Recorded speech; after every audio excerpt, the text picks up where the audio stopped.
ஏன்னா அவர் இந்த சுவிசேஷத்தை ஊழியத்தை செய்கிற அவர் யாருக்கெல்லாம் பார்த்துருக்குறீங்க? கவனிங்க, யாரெல்லாம் பார்த்துக்கிறீங்க? நிறைய பேர் பார்த்தும் பார்க்காத மாதிரி கையை தூக்காமல் இருக்கிறீங்க. அல்லேலூயா, அல்லேலூயா. அவர் நல்ல ஒரு தெய்வ மனுஷன், நல்ல உற்சாகமாய் அவருடைய சாட்சியோடு கூட ஊழியத்தை செய்து கொண்டு இருக்கிறார். மாத்திரமல்ல, தானாத்திரில் அவரை பார்ப்பீங்க. அவரை போல ஒரு ஜூஸ் கொடுக்கறதுக்கு யாருமே இல்லை. நான் உண்மையாக சொல்கிறேன், அதை குடிச்சு பார்த்தா தான் தெரியும். அதனால் அவர் ஜூஸ் மாத்திரம் இல்லை, ஆண்டோடைய ஊழியத்தையும் உற்சாகமாக செய்கிற ஒரு தெய்வ மனுஷன். இன்றைக்கி அவர் உமத்தில் வந்திருக்கிறார். நல்ல ஒரு சாட்சியோடு கர்த்தருடைய வார்த்தையை நம்ம கேட்க போகிறோம். ஆயத்தமாக இருங்கள். கர்த்தர் உங்களை ஆசீர்வதிப்பார்.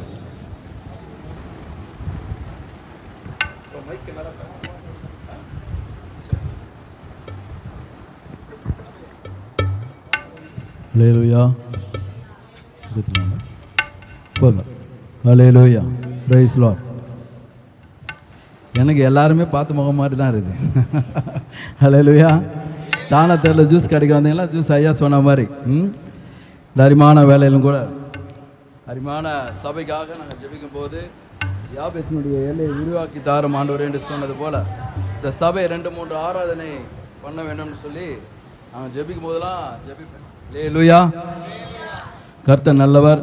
இந்த அருமையான வேலையிலும் கூட அருமையான ஐயாவுக்கும் அவருடைய குடும்பத்துக்கும் ஆண்டவராகிய இயேசு நாமத்தில் வாழ்த்துக்களையும், ஆண்டவருடைய பிள்ளைகளாகிய நமக்கு தேவனாய் கர்த்தர் கொடுக்குறதான ஒவ்வொரு நாளும் ஆண்டவர் நமக்கு ஜீவனை பலத்தையும் ஆரோக்கியத்தையும் கொடுத்துருக்கிறார். ஹல்லேலூயா. எங்களுக்கு ஆல்நைட் பிரேயர் 2 மணி நேரம் கொடுத்தா தான் எங்களுக்கு கரெக்டாக இருக்கும். ஆண்டவருடைய கிருபையில் 170 சபைக்கு மேலே போயிருக்கேன். 6 மாதமாக அதான் சொல்லியிருக்கேன். அது இடையில ஒரு 20 சபைக்கு மேலே போயிருக்கிறேன். ஆனால் ஒரு 2 மணி நேரம் 1.5 மணி நேரம்னா கொடுக்கணும். ஐயா வந்து எவ்வளோ கொடுத்துருக்காருன்னா 3/4 மணி நேரம் கூட இல்லை, 40 நிமிஷம் தான் கொடுத்துருக்காரு. ஹல்லேலூயா.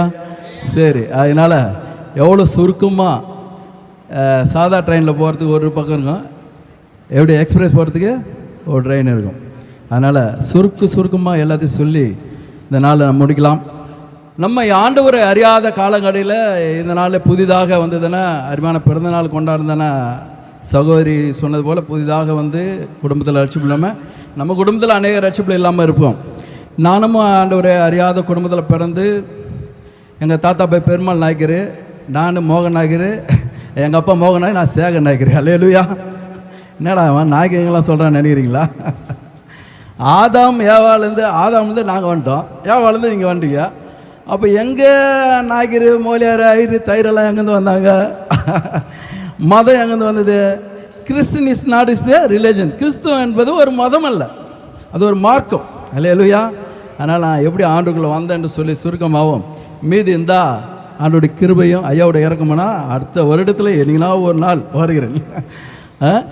அதனால் அதுக்கு என்னென்னா ஒரு உதாரணத்தை சொல்லி ஜெபம் பண்ணி நம்ம வேதத்தில் போகலாம். ஒரு பூசாரியுடைய மனைவியும் ஒரு பாஸ்டருடைய கதைனா நல்லா கேட்போம் நம்ம. ஹல்லேலூயா.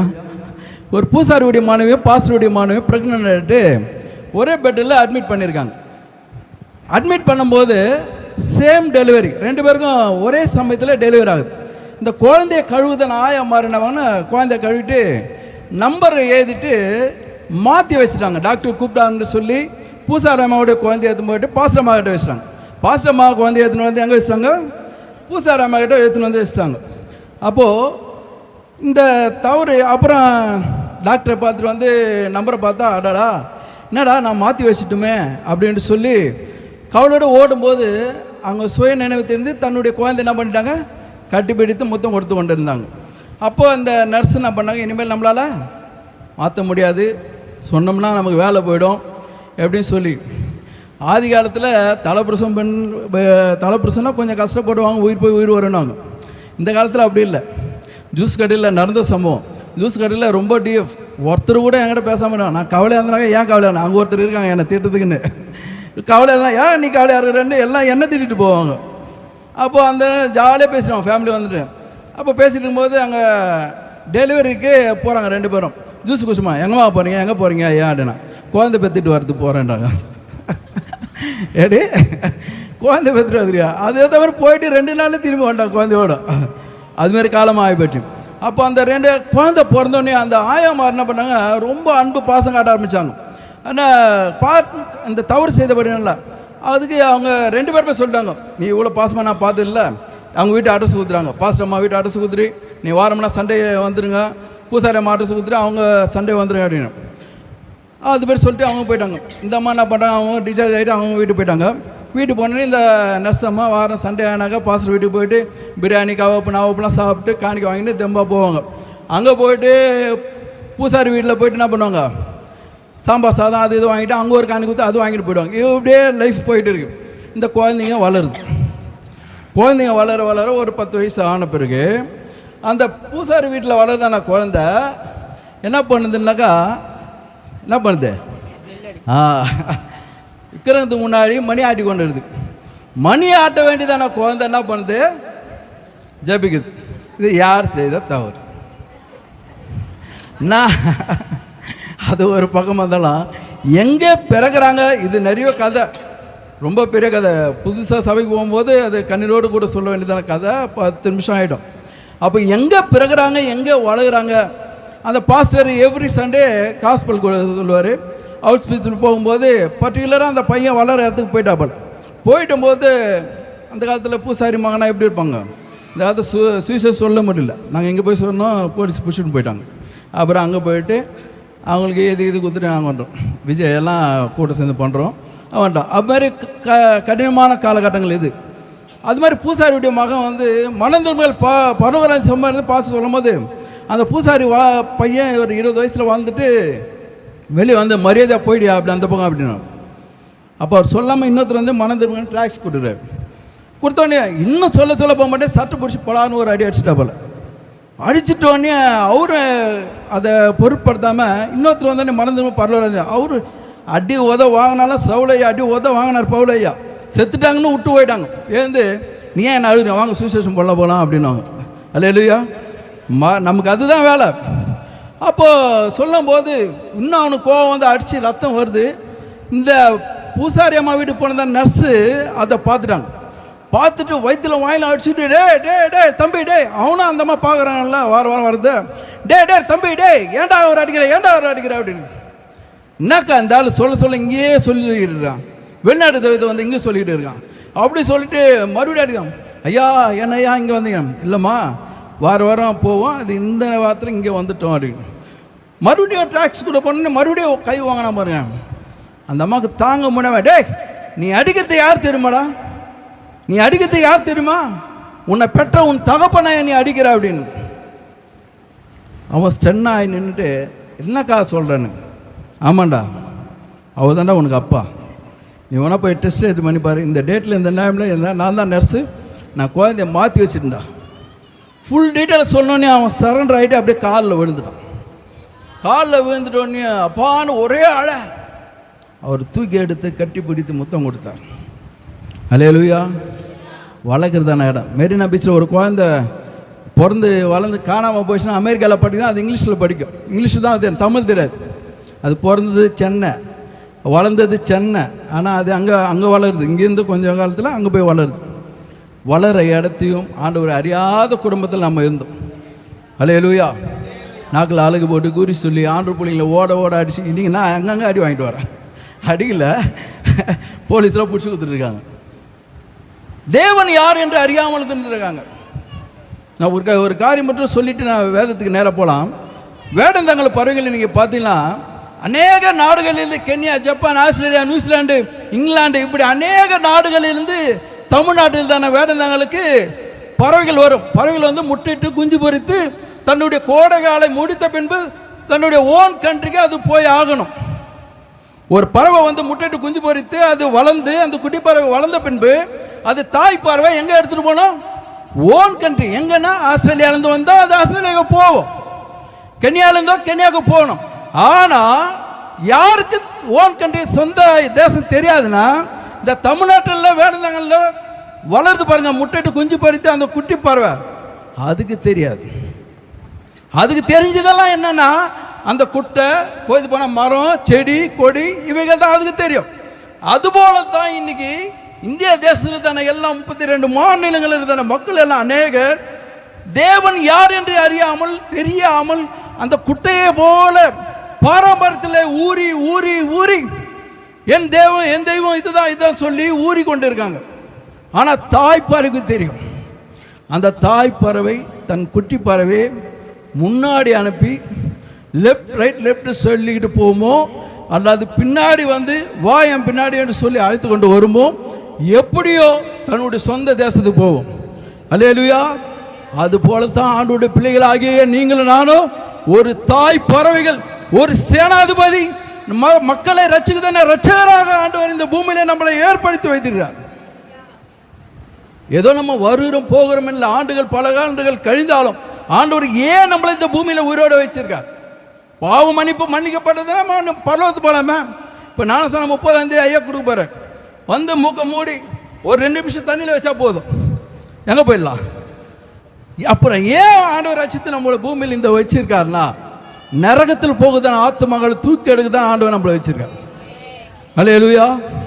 ஒரு வசனத்தை வாசித்து நம்ம ஜெபம் பண்ணி, எசேக்கியேல் 38ஆம் அதிகாரம் 8 கொஞ்சம் வாசிங்க வேகமா. நீ 8 அநேக நாட்களுக்கு இல்ல, நீ ஆயத்தப்படு உன்னோடனே கூடின உன் எல்லா கூட்டத்தையும் ஆயத்தப்படுத்தி நீ அவர்களுக்கு காவலாளனாய் இரு. ஆமென். அல்லேலூயா. நீ ஆயத்தப்படு. பரலோகம் என்றதான ராஜ்யத்துக்கு நீ ஆயத்தப்படுத்து. உன்னோடு கூட இருக்குதானே உன் சொந்த பந்தங்கள் நரகத்தில் போகாதபடி அவர்களுக்கு நீ ஆயத்தப்படுத்து. அவர்கள் நீ ஆயத்தப்படுத்தன. அருமையான ஐயா சொன்னது போல உங்களை எல்லாருக்கும் ஐயா காவலாளியாக இருந்து இரவும் பகலும் உங்களை நோக்கி உங்களுக்காக ஜெபம் பண்ணி கொண்டிருக்கிறார். ஆனால் நம்ம ஆயத்தப்படுத்த வேண்டும். எப்படி ஆயத்தப்படுத்த வேண்டும்? கண்கள் மூடி சுருக்கமாக நம்ம ஜெபம் பண்ணி சுருக்கமாக வார்த்தைகளை பார்த்து முடிப்போம். மகா இரக்கம், மகா கிருபையும், மகா பரிசுத்தம் உள்ள நல்ல தகப்பனே, இந்த அருமையான வேலையில் ஆண்டவரே உமது அன்பு திருப்பாதத்தில் முத்தமிட்டு எங்களை தலை தாழ்த்து அணுகிற மாண்டது.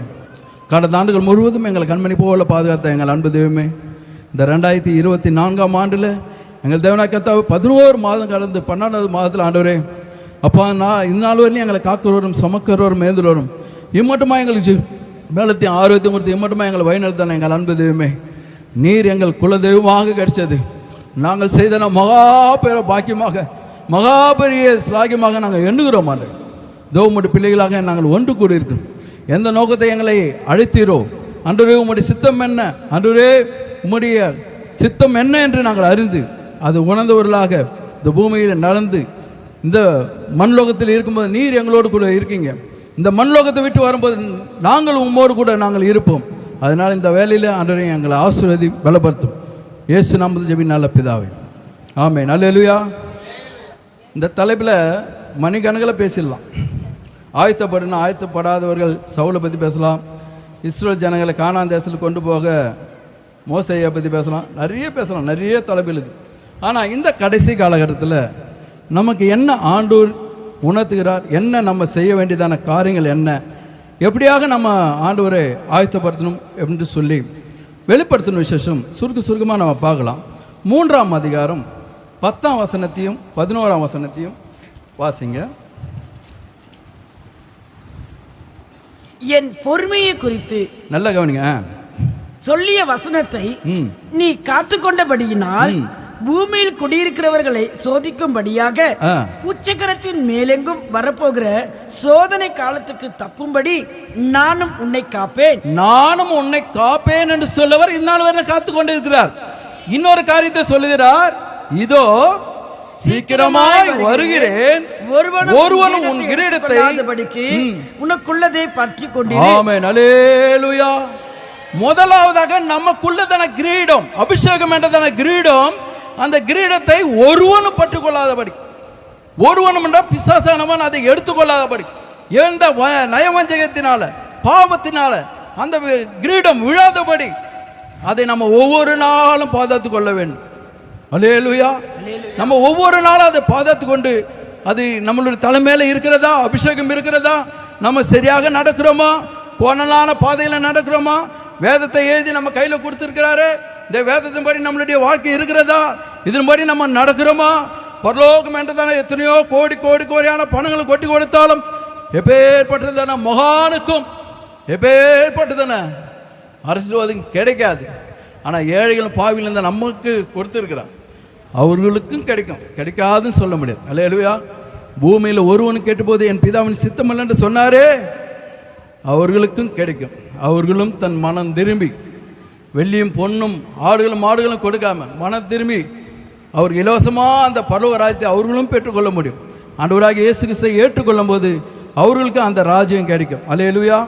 எப்படி இந்த கிரீடத்தை நாம் பாதுகாத்து கொண்டு எப்படி நம்ம ஆயத்தப்பட வேண்டும் என்று சொல்லி எபேசியர் 6ஆம் அதிகாரம் 17-18 கொஞ்சம் நம்ம வாசிக்கலாம். எபேசியர் 6:17-18. ரட்சண்யம் என்னும் தலைசீராவையும் தேவ வசனமாகி ஆவியின் பட்டத்தையும் எடுத்துக்கொள்ளுங்கள்.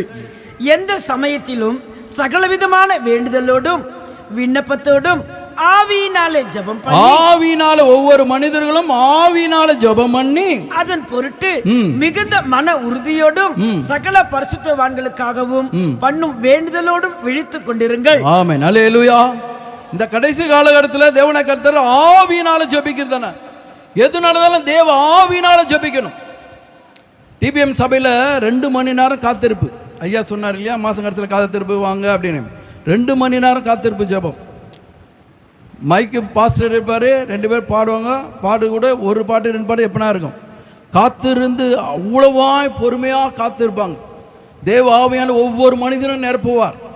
ஒவ்வொரு மனிதனும் நீங்கள் வெளியேந்து உள்ளே என்ட்ரு ஆகிட்டு உள்ளே போனீங்களா, அவங்கவுங்க ஒரு மாதிரி கோணலை இப்படி அப்படியே அசைத்து கொண்டு இருப்பாங்க.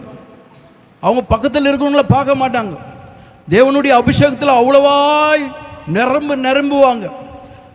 நம்ம ஒரு 10 நிமிடம் அந்நிய பாஷை பேச முடியல, 2 நிமிஷம் அந்நிய பாஷை பேச முடியல. அந்நிய பாஷை பேசி ஆவில நிரம்பணும். நம்ம இங்கே என்ன பண்ணுறோம், வெக்கப்படுறோம். நீ கண்ணை திறந்து தான் வெக்க தான் போடுவோம். ஆவில நேரம் ஜபிக்கணும், ஆராதனை பண்ண கண்களை மூடி தன்னைத்தானே மறந்து உன்னதமான தேவனுடைய தேவனாய் கர்த்தர் நம்ம இருதயங்களை அனல் கொண்டு எழுப்பும்படியாக ஆவில நிரம்பி அந்நிய பாஷை பேசிக்கிட்டே இருக்கணும். பேசினா பக்கத்தில் பார்த்தா வெக்க அவங்க கிண்டல் மாதிரி. ஆனால் அது இல்லை, அது நம்ம பழகலை, நம்மளுடைய வரணும். அதில் ஜெபிக்க அந்நிய பாஷை பேசிக்கொண்டே இருக்கணும். ஆண்டவர் வியாக்கரணம் பண்ணுவார்.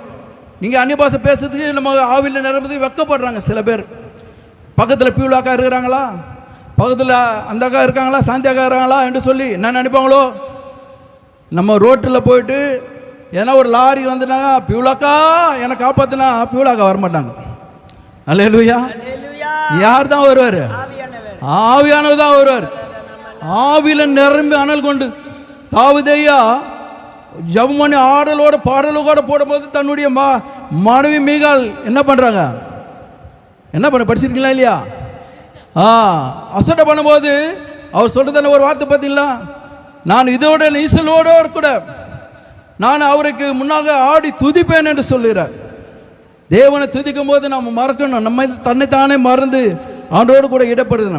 அடுத்ததாக வல்லமையா ஜபம்ன்றது ஒரு வல்லமையான ஜபமாக இருக்கும். அபிஷேகம்ன்றது இங்கேருந்து அங்கே போகும். ஒருத்தர் ஆவில நிரம்ப இருந்தால் அந்த அபிஷேகம் அப்படி. அதனால தான் சங்கீதத்தில் சொல்கிறாரு, ஆரோனுடைய தலைமையில் ஊற்றப்பட்டதான தைலம் அது தாடி வையா விழுந்து அங்கேயே நினைத்து அதுனா ஆகுமா, கீழே போய் பரவும்.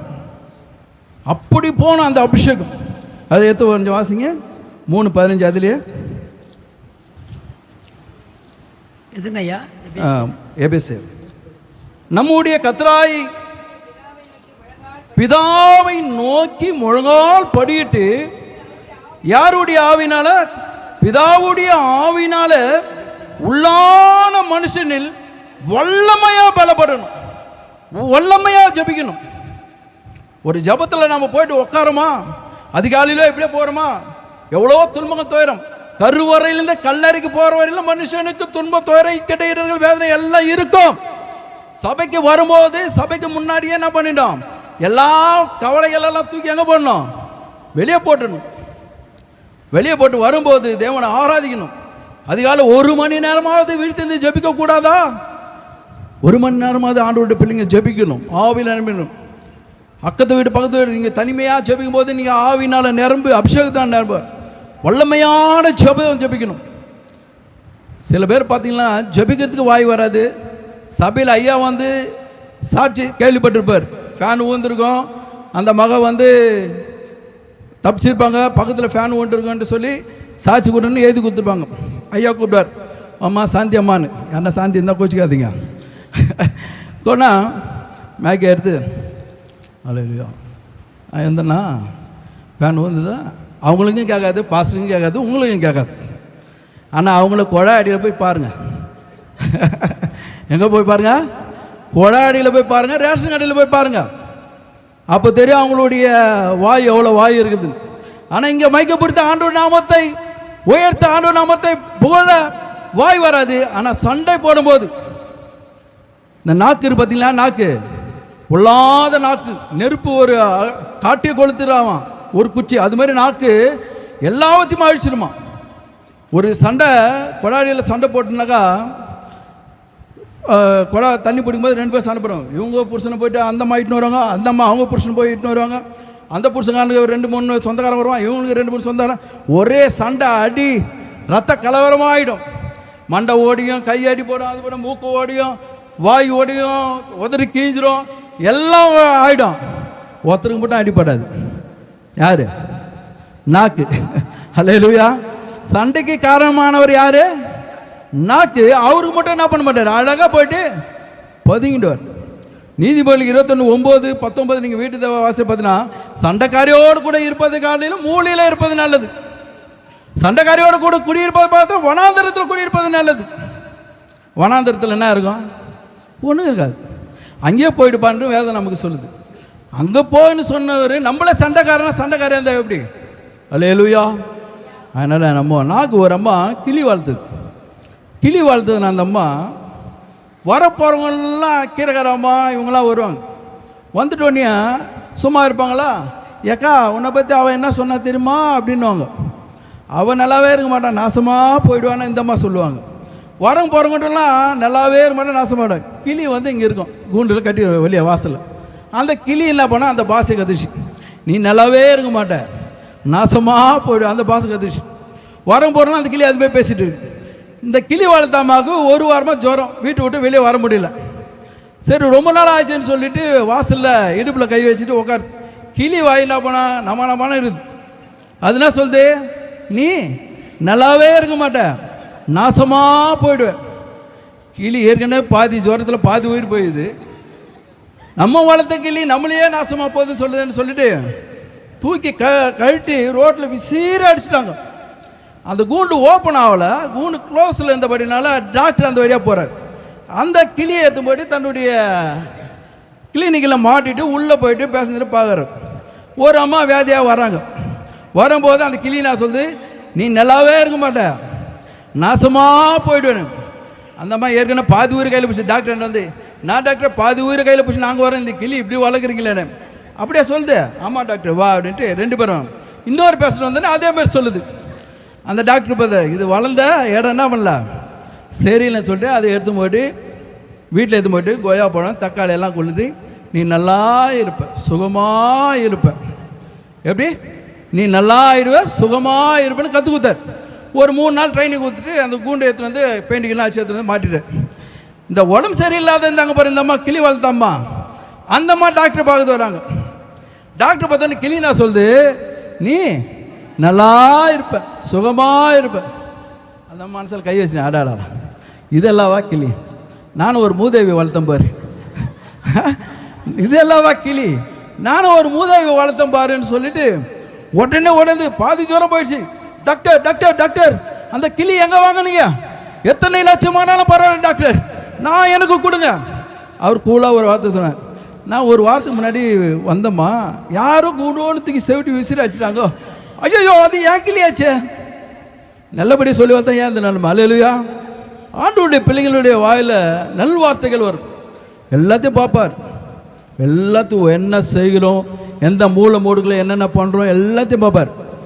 மோசே மலை மேலே ஏறிட்டு அவருக்கு பெட்டி செய்வதற்கு, உடன்படிக்கை பெட்டி செய்வதற்கு அகலம் இவ்வளோ நீட்டு இவ்வளோ எல்லாத்தையும் செய்து முடிச்சுட்டு பிளான் எடுத்து மோசே கிட்ட கொடுத்துட்டு என்ன சொல்கிறா தெரியுங்களா? ஒரு வார்த்தை ஆதியாகமத்தில் இருக்குது, இன்னார் யூதா கோத்திரத்தில் இன்னாருடைய மகன் அசைகளை இவன் இடத்துல நீ அந்த வேலையை கொடுன்றார். இத்தனை லட்சம் பேர் இருக்காங்க, எத்தனையோ லட்சக்கணக்கான பேர் இருக்காங்க. பர்டிகுலராக ஒன் நம்பர் ஒரே ஒரு மனிதன் பேர் சொல்லி கொடுக்குறாங்க.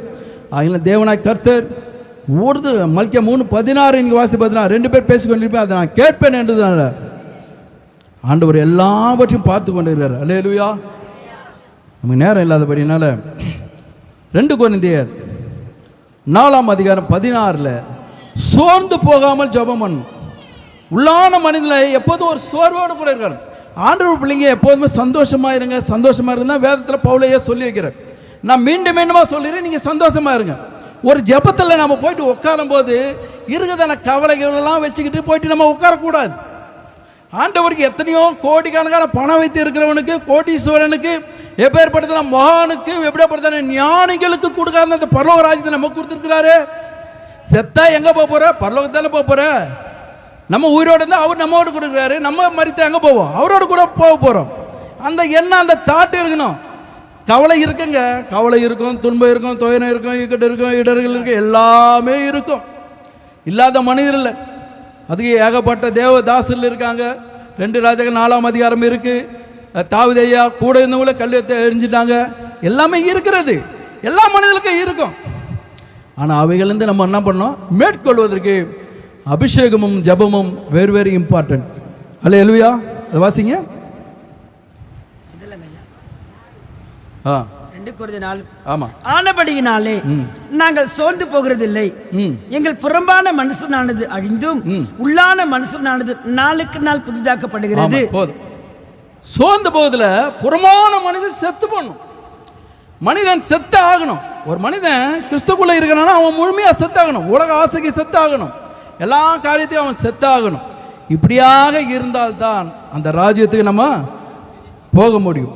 ஆனால் சோர்ந்து போகாமல் நம்ம ஜெபிக்கணும். தானியேல ஜெபம் பண்ணார். சிங்க கபில போட்டாங்க, சோர்வு இல்லையே. சட்டங்கள் கொண்டு வந்தாங்க, சோர்வு அடிக்கலையே.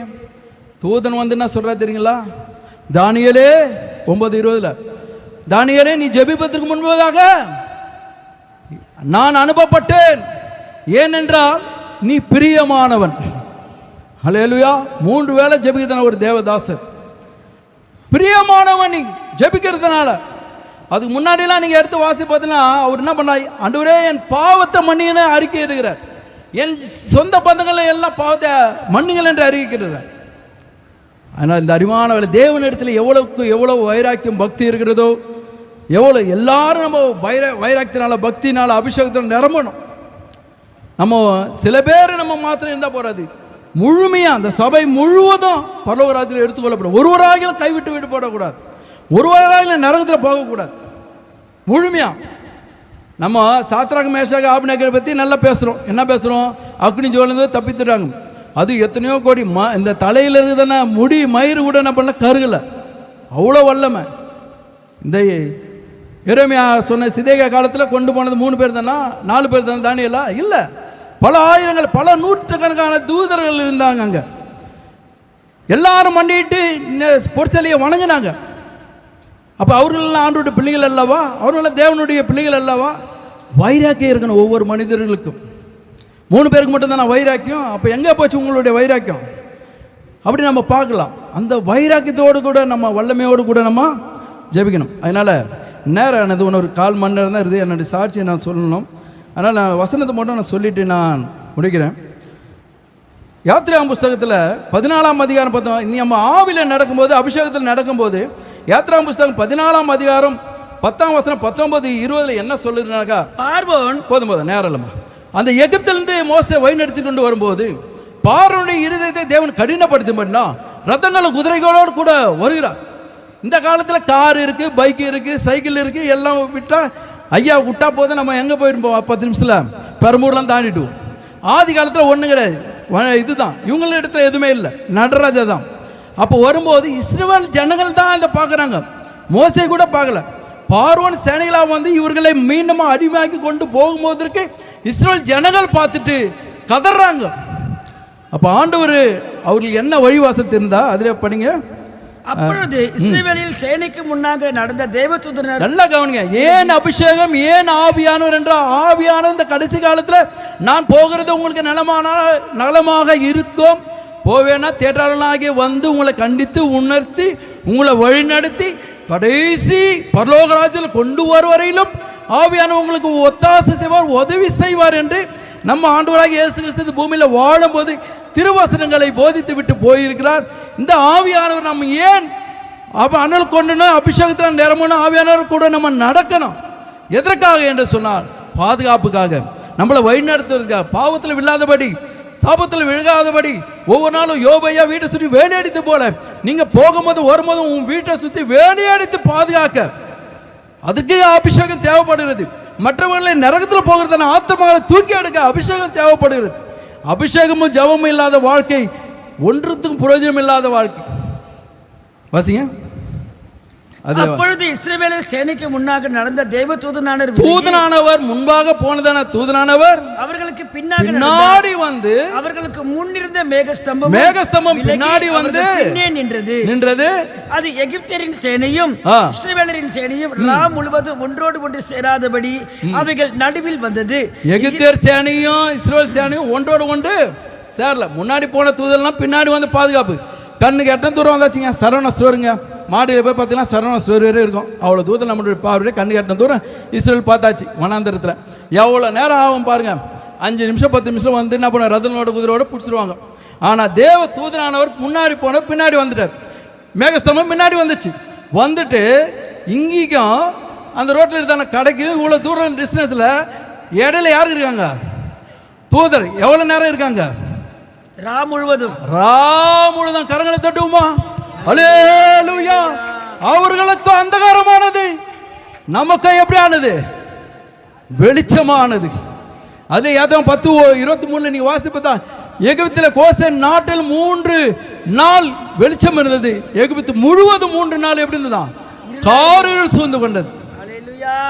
அபிஷேகம் ஜபம் ஆவியில் நம்ம நடத்தப்படுவர்களாக இருக்கும். அல்லேலூயா. ரெண்டாவது குறிப்பாக ஆயத்தப்படுத்தணும். எப்படி ஆயத்தப்படணும்? நான் வசனம் மட்டும் சொல்லிடுறேன். நம்ம ஆண்டவராக இயேசு கிறிஸ்து என்ன சொல்லிட்டு போனால், தாகமாக இருக்கிறேன். என்ன தாகம்? ஆத்மா தாகம். மத்திய 28:18-20 பார்த்தீங்கன்னாக்கா என்ன சொல்லப்படுதுன்னா, நீங்கள் உலகமெங்கிலும் போயிட்டு சுவிசேஷம் சொல்லி அவனை சீஷர் ஆகணும். அதான் very very important. The man of the discipline. அவர் சீஷர் ஆன பின்பு என்ன பண்ணணும்? பிதா குமாரன் பரிசுத்த ஆவி நாமத்தினால ஞானஸ்தானம் கொடுத்து. அல்லேலூயா. ஆமாம். ஆனால் இன்னைக்கு சங்கீதம் 9:17 நம்ம பார்த்தோன்னா, துன்மார்க்கனும் தேவனை மறக்கிறவர்களும் நரகத்துக்கு தப்பான். அல்லேலூயா. 2 தசைங்க 1:7-8 தேவனை அறியாதவர்களுக்கு நம்ம தான் தேவனை அறிமுகம் பண்ணி அந்த நித்தியத்தில் பரலோக ராஜ்யத்தில் கொண்டு போகணும். பாவம் செய்தால் நம்மளே ஆண்டவர் விட்டு மாட்டார். யாத்திராகமம் புஸ்தகம் 32ஆம் அதிகாரம் 32ஆம் வசனம் 33 வந்தாக்கா, அவங்க கண்டுக்குட்டி மோசே மலை மேலே போகும்போது கண்டுக்குட்டி வணங்கின போது மோசே கதறுகிறார். நம்ம ஐயா இப்போ ஜோபம் எடுத்து உங்களுக்கு இரவு போகலாம் கதறுகிறது போல வழி நடத்துதான அந்த மோசே. ஆண்டவரே, இவர் பாவங்களை மன்னித்ததுனா மன்னித்தருளுங்க, இல்லைன்னா என் பேர் என்ன பண்ணுங்க? எங்கேருந்து? ஜீவ புஸ்தகத்திலேருந்து. ஆதி காலத்திலே புஸ்தகத்தில் பேர் என்ட்ரு பண்ணிக்கிறார் பாருங்க.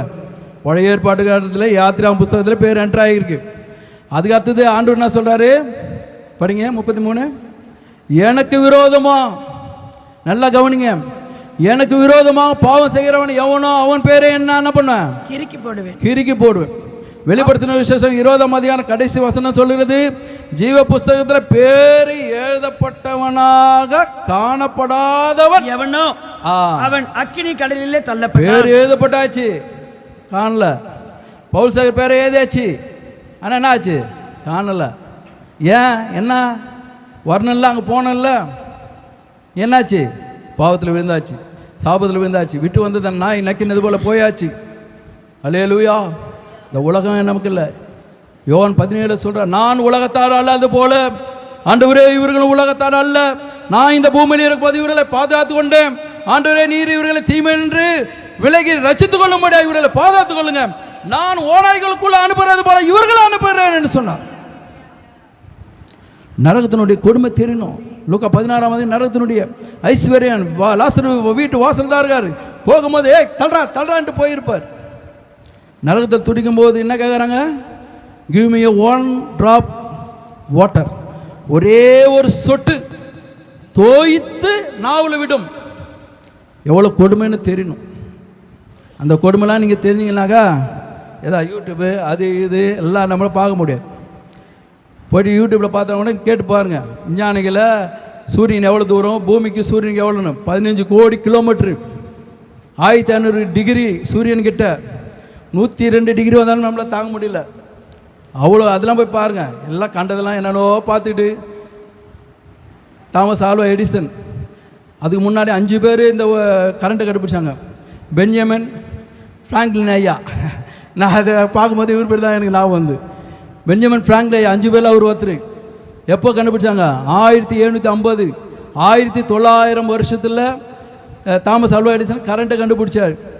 அந்த காலத்தில் 5800 வருடங்களாக கரண்ட்டு கிடையாது. தாத்தா காலத்தில் இல்லை. அப்போ எப்படி இவங்க வாழ்ந்தாங்க? அன்றைக்கெல்லாம் யூடியூப் பார்த்துருந்தாங்களா, இல்லை டிவி பார்த்துட்டு இருந்தாங்களா, சினிமா பார்த்துட்டு இருந்தாங்களா, காமெடி பார்த்துட்டு இருந்தாங்களா? அப்போ இப்போ என் அன்பு சகோதரா, இந்த நரகத்தினுடைய 1 ட்ராப் தண்ணீரினுடைய வேதனை நமக்கு இருக்குமானால் அதெல்லாம் ஒதுக்கி விட்டு ஜபத்தினாலும் அபிஷேகத்தின் வல்லமையினாலும், ஆண்டவரே என் அண்ணன் தம்பி, அந்த ஐஸ்வர்யம் தான் சொல்கிறாரு, அண்ணன் தம்பி எனக்கு 5 பேர் இருக்காங்க, இங்கே வராதபடி அவர்களை லாஸ்டில் அனுப்பு. நோ நோ நோ நோ அங்கே மோசே போல ஆட்கள் இருக்காங்க. மோசே யார்? நீங்களும் நானும் தான். எலியார்? நீங்களும் நானும் தான். அல்லேலூயா. நம்மளுடைய வார்த்தைகளை கொண்டு வந்தால் அந்த பரவ ராஜ்யத்தை நிரப்புவார். அல்லேலூயா. அதனால் என்னுடைய சாட்சியை நான் சுருக்கமாக சொல்லி, இன்னும் நிறைய வசனம் இருக்குது, ஆனால் நேரம் இல்லை. ஏதோ ஒரு ஓட்டை இங்கிலீஷ் படிக்கிறதுனால என்னை பார்த்தா ஒரு 10th படிச்சேன்னு நினச்சிருப்பீங்க நீங்கள். அல்லேலூயா. எங்கள் அப்பா அம்மா அண்ணா நகர், ஓன் ஹவுஸ் அண்ணா நகர் தான். எங்கள் அப்பா அம்மாவுக்கு 5 பிள்ளைங்க. ஒரு பிள்ளை 5 பிள்ளையில் எங்கள் பெரியப்பா வந்து ஏன் கஷ்டப்படுறோம், அந்த காலத்தில் கஷ்டப்படுறா, ஏன் கஷ்டப்படுற ஒரு பிள்ளை கூடன்னு அவர் இட்டு போய்ட்டு படிக்க வச்சு ஒரு பெண்ணை பார்த்து கல்யாணம் பண்ணி நானே என் பிள்ளை மாதிரி வச்சுக்கிறேன்னு சொல்லிட்டு என்ன எடுத்துகிட்டு போனார். எடுத்துகிட்டு போன என்னாச்சு, ஆக்சுவலாக அவருடைய ஓன் ஹவுஸ் எங்கன்னா வேலை பஞ்சாவடி போனேன், திருவருக்காடு போகுது அவருடைய ஓன் ஹவுஸ். அவர் எங்கே வாழ்ந்தார்னா அந்த காலத்தில் எங்கள் ஆயா ஐத்தூர் கிராமம், செவ்வாப்பேட்டை வேப்பமேடு, அந்த ஐத்தூர் கிராமத்தில் அங்கே ஏற்ற மாதிரி என்ன விட்டார். எங்கள் ஆயா இவ்வளோ பேர் தட்டில் இட்லி வடை போண்டா சட்னி, கையில் ஒரு சட்னி 30 ரூபா போயிடுது. 2 பைசா 3 பைசா உங்களுக்கெல்லாம் தெரியாது. 50 வயசுக்கு மேலே இருக்கும் தான் 2 பைசா தெரியும். என்னம்மா? அதான் 2 பைசா இருந்தால் 1 பைசா இருக்க தான் செய்யும், 3 பைசா இருக்கும். அப்போது ஆதிக்கத்தில் அந்த 2 பைசா 1 பைசா தான் வியாபாரம் பண்ணிட்டேன். கொஞ்ச நாள் ஆனோடனே ஒரு நல்ல ஜாப் ஒன்று கிடச்சிது. என்ன ஜாப் தெரியுங்களா? வாத்து மேய்க்கிற வேலை. என்ன வேலை? வாத்து மேய்க்கிற வேலை. வாத்து மேய்ச்சனாடா இப்படி பேசுங்க அப்படின்னு கேட்காதீங்க. எல்லாரும் ஆண்டவர் தான் மகிமை. ஹல்லேலூயா. அப்போது அங்கேருந்து எனக்கு ட்ரான்ஸ்ஃபர் ஆகிடுச்சு. ட்ரான்ஸ்ஃபர் ஆனது பெர்மோஷனோடு கூட ட்ரான்ஸ்ஃபர். எங்கன்னா அவரோட ஓன் ஹவுஸ் கொண்டா திருவருக்காட்டில். அங்கே வந்த பிறகு நாங்கள் காலையில் 2 மூட்டை நெல், மத்தியானம் 2 மூட்டை, மாலையில் 2 மூட்டை, 6 நெல் கற்கா நெல் போட்டால் தான், நல்ல நெல் இல்லை கற்கா நெல் தூட்டும் போது தள்ளி விடும். அது போட்டு தான் வாத்து முட்டையிடும். 4 மணி 3 மணி 4 மணி 5 மணி எழுப்பார், 6 மணிக்கு என்ன எழுப்பார். நான் வாத்து ஓட்டிட்டு போயிட்டு மறுபடியும் 6 மணிக்கு வீட்டுக்கு ஓட்டிடுவேன். That is my duty. இதுதான் என்னுடைய வேலை. அப்போ அவருக்கு 4 பிள்ளைங்க நல்லா பாய் தலைகானெல்லாம் வீட்டில் தூங்குவாங்க ஃபேன் காற்றோடு. நான் என்னை அந்த திண்ணில் தான் தூங்குவேன். திண்ணில்லாத வீடு இருக்காது நாட்டுப்புறத்தில். திண்ணில் என்னுடைய போர்வை என்னன்னாக்கா சாக்கு கோணியில் தான் படுக்கணும், சாக்கு கோணி தான் போத்திக்கணும். ஒரு டவுல் மட்டும் இருக்கும், ஆஃப் ஹேண்டு போட்டுன்னு இருப்பேன். வாத்து மேய்க்கிற கொம்பு வச்சுட்டு இருப்பேன். ஊராம்புள்ளியை ஊட்டி வளர்த்தா தாம்புள்ள, நான் ஊராம்புள்ள கூட கிடையாது, அவருடைய சொந்த மனுஷன். எங்கள் பெருமை எங்கள் அம்மாவுடைய அக்கா தான் கல்யாணம் பண்ணியிருக்காரு. எனக்கே அந்த நிலைமை. மனிதன் என்ன நினைக்கலாம், ஆனால் உள்ள மேலே ஒருத்தர் பார்த்துருக்கார். மனிதனை படைத்தவர். அவருடைய பிள்ளையா இல்லைன்னா கூட அவர் எல்லா மனிதரும் நல்லோர் மேலும் தீயோர் மேலேயும் மழையை பொழியப்படுகிறவர், சூரியனை உதிக்க செய்கிறதான உன்னதமான தேவன் அவர். இன்றைக்கி அநேகர் பேய் தான் கொண்டு வந்து ஆண்டவர் பிள்ளையை ஆண்டவருடைய இடத்துல வந்து சேர்க்குதுங்க. நம்ம சேகர மேலேயே பேய் பிடிச்சி தான் வராங்க. நான் பேய் பிடிச்சி வந்ததுனால தான் ஆண்டவரே அறிந்து கொண்டேன். அப்போ நாங்கள் ஊராக போய் டென்ட் அடிப்போம். கடைசியாக ஒரு கிராமத்தில் டென்ட் அடிக்கும் போது நானும் எங்கள் பெரியப்பா 4 பேர், 2 பிள்ளைங்க, இன்னொருத்தரும் பையன் கூட மாட வேலை செய்யுது. அந்த இடத்துல போய் டென்ட் அடித்தோம். அங்கே 2 பனைமரம் 2 பனைமரம் 100 அடி தாண்டி தான் மீன் பிடிக்க போவாங்க, மாடு மேய்க்கிற தொழில். அப்போ நாங்கள் ஒரு ஆளும் நாட்டுப்புறத்த ஆள் எவ்வளோ சோறு தின்னுவாங்க, நயா அவன் குண்டா சோறு துண்டாயான்னுவாங்க. ஒரு ஆளும் இவ்வளோ சோறு தின்னும். இட்லி நாட்டுப்புறத்து இட்லி எப்படி இருக்கும், இப்படி இருக்கும். இப்போ மெட்ராஸில் இட்லி இருக்க சுருங்கிட்டே வருது. வேலை பாட்டு 12 ரூபா 5 ரூபா 10 ரூபாய்க்கு மேலே தான் இட்லி. இப்போ சமோசா 4 சமோசா 10 ரூபா இருந்தது அப்போது. இப்போ அது எல்லாம் விலைவாசி ஏறிக்கிட்டே இருக்குது. அப்படியெல்லாம் சாப்பிட்டு அந்த பையன் தூக்கில் கொண்டு வருவான், இவ்வளோ பேர் தூக்கில். அந்த பையன் ஒரு நாள் என்ன பண்ணுவான், எத்துமே வச்சுட்டு மாடு மேய்க்கிற பசங்களோட கோலி ஆடி பொம்பளை ஆடி பசி எடுக்கும்போது சாப்பிடுறது, இவர் கோலி ஆடுறது, பசி எடுக்கும்போது சாப்பிடுறது. எங்களுக்கு சாப்பாடு வரல 3 பேருக்கும். சூரியன் தான் டைமு, உச்சியில் வந்து சூரியன். என்னடா சாப்பாடு வரல, போய் பாராணும். அந்த 2 பணமாக சொன்ன பாருங்க, அது இடையில 100 அடி தாண்டி தான் போவாங்க. பிசாசு இருக்கும் அடிச்சுட்டு பயந்துட்டு அந்த கிராமத்தில் 15 வீடு 100 அடி தாண்டி தான் மீன் பிடித்து போவாங்க. நான் அந்த 2 பணமரத்துக்கு இடையில உள்ளே போனதுமே பிசாசு என்னை அடிச்சுட்டு இருக்கு. நேராக வீட்டாண்ட போயிட்டு என் பேருப்பா சாப்பாடு கொடுன்னா, சாப்பாடு போய் 3 மணி நேரம் ஆகுதுறான்னாரு. என்னை உட்கார வச்சுட்டு மறுபடியும் சோத்தை வெடித்து, சும்மாவே இவ்வளோ சோறு சாப்பிட்ற பட்டினி எவ்வளோ சோறு தினோம், நிறைய சோறு சாப்பிட்ற ஆள் ஒரு பிடி சோறு எடுத்து என்னால் வாயில் வைக்க முடியாது. பிசாசு அடிச்சப்படினா சோறு வச்ச நீச்சல் தண்ணி குடிச்சிட்டு பெரிய தூக்கில் 2 அண்ணனுக்கு ஏற்ற போட்டு அதே பணமரத்து நேரில் பார்த்துட்டு மறுபடியும் அங்கேருந்து போகிறேன். பெரிய அண்ணன் ஓடி வந்தார், இறக்குடான்ட்டு எல்லா பசியில் நிறைய சாப்பாடு சாப்பிட்டு கொஞ்சம் கொண்டு சாப்பாடு அதே மாதிரி சின்ன அண்ணன்கிட்ட கொடுக்குறேன். அந்த சின்ன அண்ணன் கையை போட்டு பார்த்துட்டு வாத்து மேய்க்கிற கொம்பு மூங்கில் கொம்பு அதில் அடி அடிச்சு, ஏன்டா சோத்தை துண்டு பணமரத்து நேரில் 10 வரியான்னு கேட்குறாரு. அவர் அடியை இந்த பேய் அடி வாங்கினு ஆற்றுல வாத்து விட போய்ட்டு படுத்துட்டேன் மண்ணில். மாலை நேரத்தில் என்ன தான் எடுத்து வந்து ஓட்ட சொல்லுவாங்க. நான் எது மாட்டி இறங்கினேன், தலையை எதுவுமே சேத்துல சூரியாச்சு பிசாஸ். உடனே எங்கள் அண்ணன் பெரிய அண்ணன் தோல் மேலே போட்டு அந்த 15 வீட்டில் குறி சொல்கிற மேடல், அந்த குறி சொல்கிற மேடல் எடுத்துன்னு வந்து நிற்காட்டி குறி கேட்டாங்க. ஆத்தா இது மாதிரி ஆகிப்போச்சு. ஆத்தா சொன்ன என்ன ஒரு வார்த்தைன்னா, இந்த பாலைகள்லாம் இந்த எல்லையில் விட்டு உங்கள் எல்லையை கொண்டு போயிடுங்க, இல்லைன்னா இன்றைக்கி நைட் டைமை செத்துருவான். இந்த காலத்துலேயும் அப்படியும் குறி கேட்குறோம், நாங்களும் குறி சொன்னாலும் தான். இந்த காலத்துலேயும் அப்படி தான் சொல்கிறாங்க. எவனோ எதிர்த்து பேசுறது கிடையாது. என்ன எதிர்த்து பேசுனா, ஏன் ஆத்தா நீ தெய்வம், இந்த இடத்த காக்கிற, எல்லையை காக்கிற, நீ தெய்வமாச்சு. இந்த பேய் என்னை பிடிச்சதுக்காக பேய்க்கு பயந்து என்ன ஓட சொல்கிறியே, நீ எதுக்கு இந்த ஊரில் இருக்கிற? அவனும் கேட்க மாட்டான். படுப்பு மெடிச்சிட்டு அதை செய் இதை செய் எல்லாம் செய்கிறாத்தா, அதான் எல்லாம் செய்கிறாத்தா, இதனால அப்படி தான் கேட்பாங்க. அதுக்கப்புறம் அங்கேருந்து ஊருக்கு வந்துட்டேன். என்னையா 5 நிமிஷம் ஊர்லேருந்து வந்தேன். எங்கள் பெரியப்பாவுக்கு ரொம்ப கரம், வாத்து மேய்கிற கொம்பில் அடி அடிச்சார். மீன் துட்டிக்கும், துட்டிலேருந்து கீழே வந்து துட்டி. அதுமாரி ஏன் பெரியப்பா என்ன அடிக்கிறேன், அவர் சொன்ன ரீசன்னா, ஏன்டா பல்லு வளர்க்காமல் சோத்து பானில் கையை போடுற அப்படின்னு அடித்தார். அவர் அடிச்சுட்டு அங்கேருந்து 20 தான் நம்ம ஏரியா பெரம்பூர் 2 திருவேற்காடு. அதில் ஃபாலோ பண்ணேன். கொஞ்ச நேரம் உட்காந்து 1/2 hour மறுபடியும் உட்காந்தேன். அப்படியே ஓடிந்தேன். அப்படியே ரத்தம் சொட்ட வீட்டில் வந்து பார்த்தாங்க. என்னடா ஆச்சுன்னு. பெரியப்பா அடிச்சு தோத்துட்டாரு. எங்கள் அம்மா படிக்கல, BA தான், எல்லாம் ஓடியும் பேசுறதில்ல. படுபா இட்டு நாசகாரம் மோசகாரம் எப்படி பண்ணுறான்னு சொல்லிவிட்டு எங்கள் அம்மா ஒரு கொஞ்ச நாள் கழிச்சு ஒரு ஆஃப் பேண்ட் வாங்கி கொடுத்தேன். 15 years ஓல்டு, 15 வயசு ஆகிடுச்சு எனக்கு. அந்த 15 வயசில் எங்கே எதுவுமே சேர்க்குறாங்கன்னா ஸ்கூலில் எதுவுமே சேர்க்குறாங்க. எங்கன்னா நியூ அட்மிஷன் எதுவுமே சேர்ப்பாங்க. 6 வயசில் சேர்ப்பாங்க 1வது. 15 வயசில் நான் இப்படி இருக்கிறேன். எனக்கு பாட்டு வராது, உங்களுக்கு வேலை இல்லை. அப்போ 15 வயசில் நான் இப்படி இருக்கேன். எங்கள் அம்மா இருக்கிறாங்க. எங்கள் அம்மா HM மேடத்துக்கிட்ட போயிட்டு கேட்குறாங்க, மேடம் என் குழந்தைய ஸ்கூலில். HM மேடம் குழந்தைனா இவ்வளோ தானே கேட்குறான். எங்கம்மா அவன் குழந்தைனே என்ன பார்த்து தோனிக்கிறானம்மா என் குழந்தையும். என்னம்மா எங்கன்னா நாட்டுப்புறத்தில் பாதியில் படிச்சுட்டு விட்டுட்டு வந்துட்டியா, படிச்சுட்டு அவன் புள்ளியை இட்டுன்னு வந்துட்டியா, எங்கே படிக்க வச்சே, எந்த ஸ்கூலில் சேர்க்குறேன்? என் பிள்ளை ஸ்கூல் பக்கமே போகல மேடம், அவன் நாட்டுப்புறத்தில் வாத்து மேய்ச்சிட்டான் மேடம். வாத்து மேய்ச்சினா உனக்கு அறிவு இருக்கா, புத்தி இருக்கா, போமா அப்படின்னாங்க. எங்கள் அம்மா ஓடி போய் காலில் ஊந்துட்டாங்க. நீ சேர்த்துக்கலன்னா போகவே மாட்டேன் இந்த இடத்த விட்டு அப்படின்னு. எவ்வளோ கெஞ்ச மாட்டான் அப்போ 30 வருஷத்துக்கு முன்னாடி.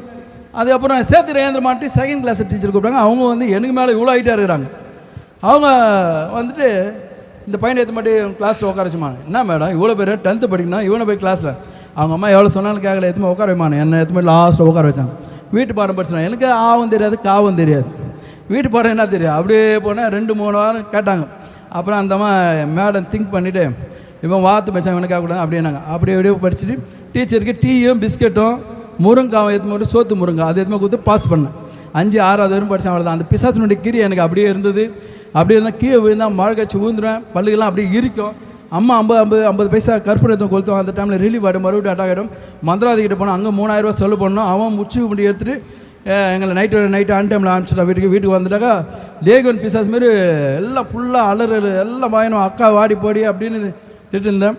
அப்புறம் சும்மா அந்த சங்க ஊதிக்கத்தனை ஆண்டின மாதிரி சும்மா அந்த பிசாசை இவன் தூண்டி விட்டப்படினா அப்படியாச்சு. அதுக்கப்புறம் எங்கள் மாமா வந்தார், அவர் மேலே 9 ஆத்தாருக்கு. நீ அங்கெல்லாம் ஆகிட்டு போகிறேன், என் மேலே தான் ஆத்தார்கள். இப்போ நான் ஆகிட்டு போட்டேன், வானத்தை குறி சொல்கிற மேலே ஆகிட்டு போட்டு ஜாட்டில் அடியே அடிச்சு நான் ஆத்தா என் மேலே ஒன்றும் இல்லை, ஆத்தா ஏன் ஆத்தா என்ன போட்டு அடிச்சுன்னு இன்னும் அடிக்க நான் போக மாட்டேன். பிரியாணி சிகரெட் போட ஜாகெல்லாம் வாங்கி கொடுத்தானே எல்லாம் போட்டு கடைசியில் 3 நாள் முழுக்க போட்டு போட ஜாகெல்லாம் கட்டி விட்டு பொட்டு இவ்வளோ பெருசாக வச்சு அட்டக்கரேன்னு இருப்பேன். இப்போ ரொம்ப அழகாக இருக்கிறேன்னு நினைக்காதீங்க. அட்டக்கரேன்னு இருப்பேன். இந்த தலை படியாது வாரினா தானே பல்லே வாழக்க மாட்டேன், ரேர் தான். எனக்கு நான் பல் வாழ்த்து வேப்பங்குச்சி சாம்பல் தான். அப்புறம் இங்கே கம்பளை வேலை செய்யும்போது நீக்கிற மாதிரி யாருக்கு என்னென்னோ பண்ணி காதில் பிறந்த குழந்தைக்கு காது போய் பார்ப்பாங்க. ஏன்னா அதுதான் தெரியும் வெள்ளையாக இருக்குமா கருப்பாங்க. எனக்கு அந்த நான் வந்து அம்மாம் சோப்பை போட்டு ருப்பி ஏதோ ஆண்டவர் இந்த கலரை கொடுத்துருக்காரு. தலை படியாது. வழக்கண்ணை போட்டு தேய்ச்சி போகிற சபைக்கு எல்லாம் வாசலில் போட்டு ஹெல்மெட் கூட இப்போ போட்டுன்னு வரல, ஏன்னா தலை கஞ்சிட்டு போகுதுன்ட்டு. அது மாதிரி ஆண்டவர் என்ன பண்ணார்னா அது மாதிரி இந்த தலையை இது முகம் இதெல்லாம் ஒரு அழகு நல்லா ஒரு அழகு கொண்டு வந்தார். இப்படியே இருந்ததுன்னா அந்த பிசாசு போகலை. கடைசியில் நான் கம்பெனியில் வேலை செஞ்சேன், அங்கே தான் ரஷ்யப்பில் வந்தேன். நான் மீதி இன்னொரு நாள் வந்து சொல்கிறேன். எங்கள் அக்காவும் குறி சொல்லுவாங்க, அவங்க எப்படி ரஷ்யப்பில் வந்தாங்கன்னு சொல்லிட்டு நாங்கள் சபையில் ஒரு இடத்துல போய் பாஸ்டர் வந்து வீட்டில் வந்து என்னப்பா கோயில் மாதிரி இது இதெல்லாம் எடுத்து என்ன பண்ணேன் போடுப்பா அப்படின்னு சொல்கிறாரு. எங்கள் அம்மாவுக்கு ஜாப் பண்ணிட்டு போனோம். ஒரு நாள் எங்கள் அம்மா ஹாஸ்பிட்டலில் ரெஜினா ஹாஸ்பிட்டலில் இருக்கும்போது குளுக்கோஸ் பாட்டு ஏற்றி எங்கள் அம்மா கேட்டேன் நல்லா இருந்தேன். அப்போ நான் வீட்டில் போய்ட்டு எங்கள் பாஸ்டர் சொன்னார்னு சொல்லிவிட்டு நேராக வீட்டில் போய்ட்டு எல்லாம் படத்தையும் போட்டு உடச்சி என்னால் காப்பாற்ற நீங்களாம் தெய்வமானு சொல்லி உடச்ச பின்பு எங்கள் அக்கா தங்கச்சிங்கெல்லாம் கேட்குறாங்க, என்னாச்சு அம்மாவுக்கு என்னாச்சு? நான் எதுவுமே சொல்லலை. எல்லாத்தையும் லுங்கியில் மூட்டை கட்டிட்டு எடுத்து போய்ட்டு எங்கே ஒரு ஐசிஎஃப் கிரவுண்டில் போட்டு ஏசுராமத்தில் போன்னு சொல்லிட்டு போட்டு வந்தேன். ஐயோ அம்மா செத்துட்டாங்க, அண்ணன் இது பண்ணுறான், தம்பி இதை பண்ணுறான்னு சொல்லிட்டு எல்லாம் செத்தவங்களை பார்த்தா எப்படி போவாங்க ஹாஸ்பிட்டலில் வயிற்றுல வாயில் ஐயோ நாங்கள்.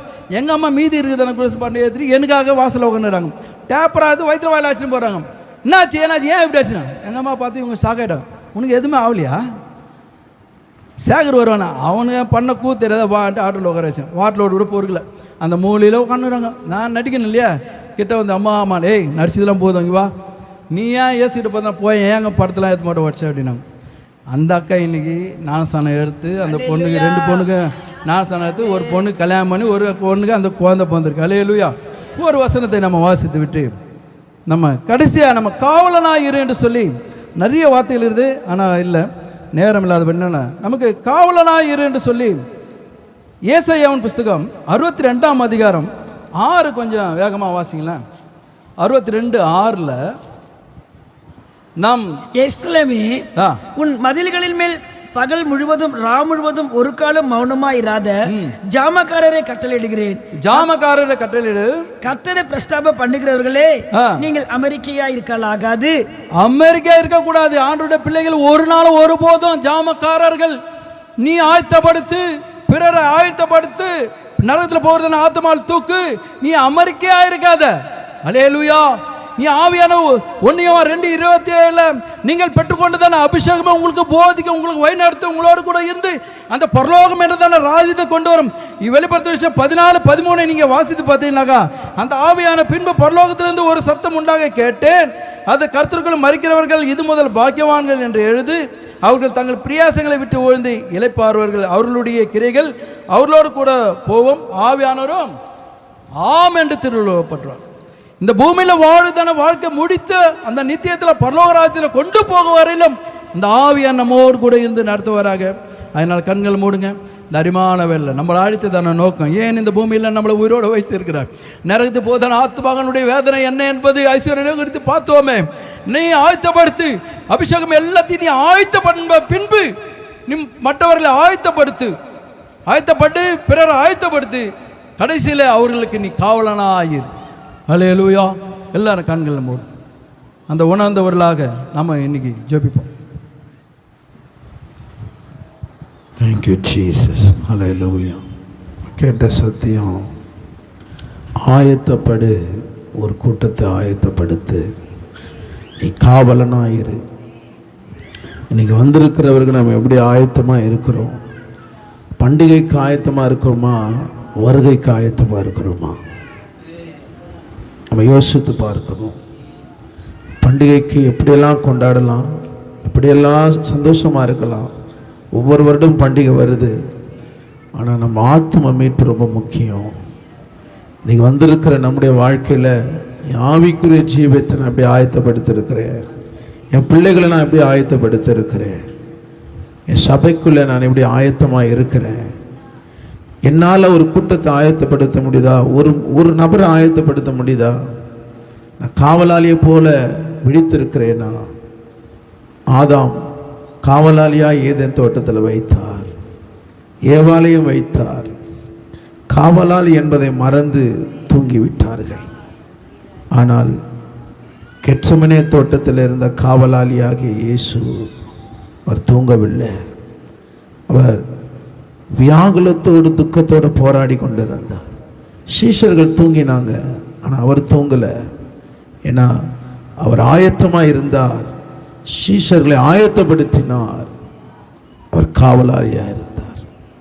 இன்னைக்கு எப்படிப்பட்ட ஒரு காவல் இருக்கிறது? உன் வாய் ஒரு காவல் இருக்கிறதா? உன் கண்களுக்கு ஒரு காவல் இருக்கிறதா? உன் காதுக்கு ஒரு காவல் இருக்கிறதா? உன் இருதயத்துக்கு ஒரு காவல் இருக்கிறதா? உலகத்துக்கு நீ எல்லாவற்றையும் திறந்து வைத்திருக்கிறாயா? உன் அறை வீட்டுக்குள்ளே பிரவேசித்து உன் கதவை மூடி அந்த ரங்கத்தில் பார்க்கிற தேவனை உன்னால் பார்க்க முடிகிறதா? ஆண்டு இறுதியில் நம்ம வந்திருக்கிறோம். நீங்க உங்களோட என்னோட கர்த்தர் பேசியிருக்கிறார். நீங்க நிதானித்து பார்க்கணும். இந்த ஆராதனை முடிஞ்சோன்னு நான் வீட்டுக்கு போறேன். சகரியா தன் ஊழியத்தை நிறைவேற்றி வீட்டுக்கு போனான். ஆனா நமக்கு ஒரு நித்திய வீடு இருக்குது. கைவேலை இல்லாத ஒரு நித்திய வீடு நமக்கு இருக்கிறது. ஊழியத்தை நிறைவேற்றினாதான் அந்த வீட்டுக்கு போக முடியும். நல்ல ஓட்டத்தை ஓடினாதான் அந்த வீட்டுக்கு போக முடியும். நல்ல போராட்டத்தை போராடினாதான் அந்த வீட்டுக்கு போக முடியும். உனக்கு ஒரு அழைப்பு, உனக்கு தெரிந்து கொண்டு இருக்கிற ஆண்டவர் தெரிந்திருக்கிறார். நீ சாதாரணமா இங்க வரல. வெளியில நிறைய பேர் ஞானவான் இருக்கிறான், படித்தவன் இருக்கிறான், உலகத்தில் அதிகாரி இருக்கிறான். ஆனா உன்னை என்ன ஆண்டவர் இந்த இடத்தை கொண்டு வந்திருக்கிறார். உன் மேல என் மேல ஒரு பொறுப்பு இருக்குது, உத்தரவாதம் இருக்குது. நீ மறந்துடாதீங்க. உனக்கு ஒரு நித்திய வீடு இருக்கிறது, உனக்கு ஒரு தேவ ராஜ்யம் இருக்கிறது. சாதாரண வீட்டுக்கு போகல, இயேசுவின் இரத்தத்தினால் வாங்கப்பட்ட வீடு, சத்துருவை மேற்கொண்ட ஒரு வீடு, கண்மலை மேல் அஸ்திபாரம் போட்ட ஒரு வீடு. ராபாலா சீக்கா ராபாலா தூராபா மை ஸ்தோத்திர ஆண்டவரே. எல்லா கர்த்தரை ஸ்தோத்திரிப்போம், எல்லா கர்த்தரை ஸ்தோத்திரிப்போம். ஒருவரும் சும்மா இருக்கக்கூடாது. ஆண்டவரே மை ஸ்தோத்திரம். இந்த ஆண்டு இறுதியில் வந்திருக்கிறோம்ப்பா. இந்த 15ஆம் தேதி எங்களை கொண்டு வந்திருக்கிறீங்களப்பா. நாங்கள் ஆயத்தத்தில் குறைவா இருக்கிறோம்ப்பா, ஆயத்தம் இல்லாமல் இருக்கிறோம்ப்பா, ஒரு காவலாளி இல்லாமல் இருக்கிறோம்ப்பா, தூங்கிட்டு வந்திருக்கிறோம்ப்பா, நிர்விசாரத்தோடு வந்திருக்கிறோம்ப்பா, விளையாட்டோடு வந்திருக்கிறோம். எங்களை காவலாளியா மாற்றுங்கப்பா, எங்களை காவலாளியா மாற்றுங்கப்பா, எங்களை காவலாளியா மாற்றுங்கப்பா. ஆண்டவரே மை ஸ்தோத்திரம். வந்திருந்த ஊழியக்கார ஆசீர்வதி, சபையார் ஆசீர்வதி, யூடியூபின் வாயில பார்க்கிற ஒவ்வொருவரையும் ஆசீர்வதி. ராமாலா சிக்கராபாலா தூராபா கராபாதாராபா ஓரி பாலாதாராடாமா. நாங்க காவலாளியா இருக்கணும்பா, எங்க வீட்டுக்கு காவலாளியா இருக்கணும்பா, எங்க தெருவுக்கு காவலாளியா இருக்கணும்பா, எங்க தேசத்துக்கு காவலாளியா இருக்கணும்பா. திறப்பில் நிற்க ஒருவனை தேடினேன், ஒருவனை நான் பார்க்கலன்றாரு, ஒருவனைய பார்க்கலன்றாரு. இன்னைக்கு உன்னை என்னையதான் தேடுறாரு ஆண்டவர். உன் முழங்கால் முடியிடாதா? உன் கண்கள் அவரை பார்க்காதா? ஓ ஷாபாலாத. இன்னைக்கு இந்த சபையில உன்னை கொண்டு வந்திருக்கிறாருன்னா நீ சாதாரணமா இருக்கக்கூடாது, நீ காவலாளியா மாறணும். ஆண்டவரே எப்பொழுதும் இருதயத்தை புரிந்து கொள்ள ஒரு இருதயம் எங்களுக்குள்ள உண்டாகட்டும். எப்பொழுதும் நம்முடைய பாரத்தை அறிந்து கொள்ள ஒரு இருதயங்களுக்குள்ள உண்டாகட்டும். என் சபையில் இருக்கிற சகோதரிமார், பிரதர்ஸ், வாலிபர், சிறு பிள்ளைகள் ஒவ்வொருவரையும் ஒப்பு கொடுக்கிறார். எல்லாரையும் இரத்தத்தில் மறைத்து ஆசீர்வதிப்பார். இயேசுவின் நாமத்தில் ஜெபிக்கிறோம் நல்ல பிதாவே, ஆமென். என் ஆத்துமாவே கர்த்தரை ஸ்தோத்திரி, என் மூலமே பரிசுத்த நாமத்தை ஸ்தோத்திரி. என் ஆத்துமாவே கர்த்தரை ஸ்தோத்திரி, கர்த்தர் செய்த சகல உபகாரங்களை மறவாதே. ஆமென். கர்த்தராகிய இயேசு கிறிஸ்துவின் கிருபையும் பிதாவாகிய தேவனுடைய அன்பும் பரிசுத்தாவின் ஐக்கியமும் நம் அனைவரோடும் சகல பரிசுத்தவான்களோடு கூட கர்த்தருடைய வருகை மட்டும் இருப்பதாக. ஆமென்.